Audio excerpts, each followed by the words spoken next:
Yeah, thank you, ladies and gentlemen. The channel again is my take on it with Dr. Victor Obasuyi. Today, I'm going to be addressing the question that I think as parents, every one of us should be able to answer. And that is, when do we start addressing career choices with our kids or our words, as the case may be? Reason I'm doing this video is because as an eye doctor, a lot of times when I have patients come into the office, maybe 15, 16, 17 age group. At 16, usually the first question I ask them is, wow, and how's school going? School is good. How old are you now? I'm 16. So grade 11. Yep. So one more year to go of high school. What's the plan after that? I don't know. Grade 10, 15 years old, grade 10. Wow, 2 more years to go in high school. Yep. What's the plan after that? I don't know. 16, grade 11. 1 more year to go of high school. Wow. What's the plan after that? I don't know. Grade 12, 17. Final year of high school. Yep.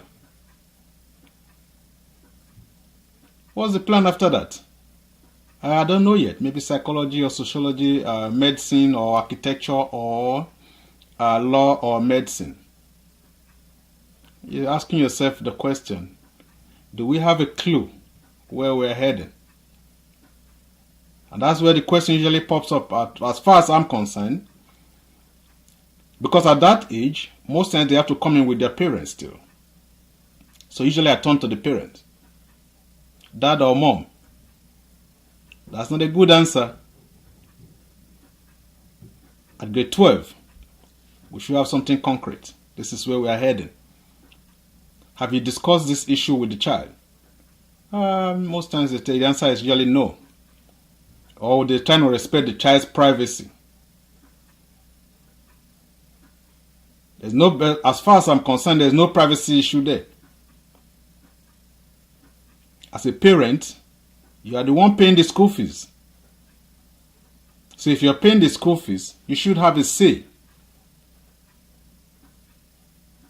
in what the child is doing in school.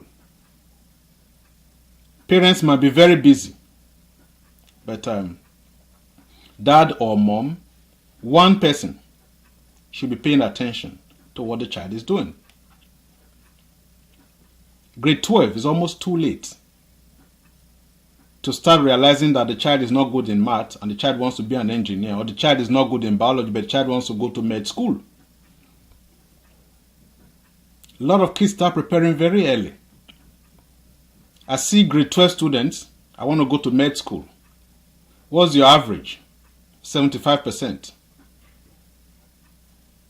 When we all know that even with 90% average, your chances of getting into med school is still very slim. Or most of the professional schools, the chances of you getting is very slim, with 75-80% average. The chances of getting into any professional school with an average of 75% or even 80% is very slim. Most times the kids don't even know. It's when you bring up the issue with them and let them know, I tend to see the shock on their faces. Parents tend to leave this topic to the school. They have a guidance and counseling department in the school. That's their job. No. You as a parent have a role to play in it. Remember, the child is in that guidance and counseling teacher's office in the class for maybe a year or two maximum. The teacher wants, of course, there are a lot of good ones, but most times they just batch to batch. This batch is finishing, the next batch comes in. The child is only with that teacher for a year. But this, your child will always answer your name. So it's very important for us to be able to say, okay, you know what, this is what we are doing, this is where we are going. The child is not the one that decides where we are going. As a parent, you find out what the child is passionate about and what he or she is good at. The child might want to read medicine, true, but he doesn't have the capability to do it. Then you start looking at the other options. The child wants to be an engineer, but he or she is not good in mathematics. If you figure this out in maybe grade 10, there's no child that can't learn. If you figure this out early enough in maybe grade 10 or even grade 9, it gives you enough time to arrange for extra tutorship. So that way, whatever the child is doing, you are part of it. We're not just leaving it to the school alone. You are a part of it. You are the parent. If the child is not good in math, you look for a math tutor, extra math tutor for the child. If the engineering is what the child really wants to do. The child wants to go to med school, is not good in biology, look for a biology teacher. We're all aware that most times, true, that this situation, you find it again and again among the immigrants or the low-income earners. As a parent, I believe if your child wants to study a particular profession, what you should do is, if you don't have the ability to lead to guide that child through, then go to people that are already in the field. Your child wants to be a doctor. Talk to your family doctor. My child wants to be a doctor. What should I be doing? My child wants to be an engineer. Look for somebody who knows knows an engineer that can probably give you clues. Your child wants to go to optometry school. Look for somebody who's an optometrist or somebody who knows an optometrist that can give you tips. It's very important. One cannot just relax and expect these things to work like that. It doesn't. It takes a lot of effort, but if one is destined, if you're determined to do it, you get through.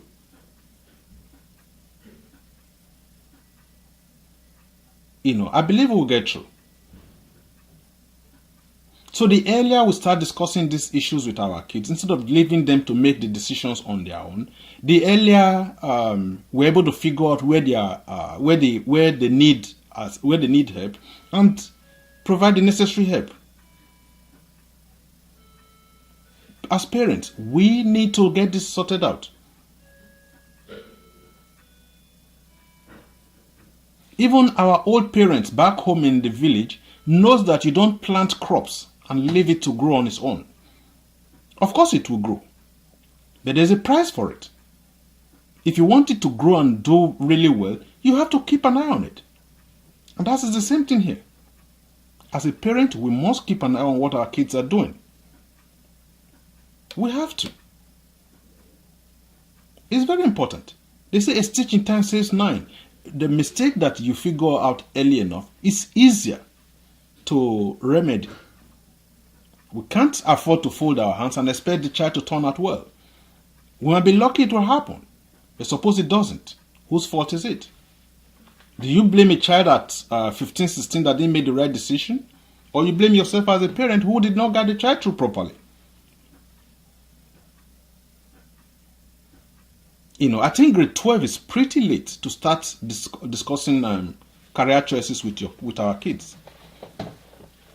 This is something that we should be able to talk about it early enough. At 17, it's already too late. Most of these kids end up spending an extra year at home just to make up the extra credits that they don't have.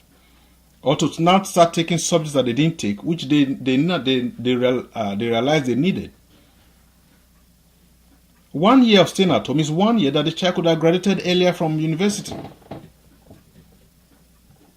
So I think, honestly, if if we have to if we're doing what we're supposed to do, then let's do it and do it properly. Anything that's worth doing is worth doing well. Keeping our child at home for one reason or the other, I think it doesn't make sense. We can do a lot better. As a black person and as a minority, it bothers me when I see this again and again. I think we can make a difference. There are a lot of people that are ready, willing to mentor these kids. But you as a parent, we need to make our time to say, okay, you know what? You want to be a doctor, who should I be talking to? You want to be a lawyer, who should I be talking to? If you can't afford the extra lectures to boost that child's performance in that subject, then if you can't afford private tutors, then there are areas, there are other ways around it. There are community centers where you have private teachers, but you have to make the effort to find them out and be willing to take the child there from time to time. We can't just afford to leave this to the school. It's like you're doing, you're taking chances. Right? You're taking chances. It's better to control what you can control and know that, okay, whatever happens, at least you've done your own part. I'm not leaving the child at 15, 16 to make life decisions. Right? So thank you, ladies and gentlemen. My name again is Dr. Victor Obasuyi. The channel is My Take on It with Dr. Obasuyi.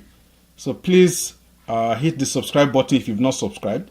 To those that have subscribed to the channel and continue to share our videos, I appreciate you all. Thank you so much.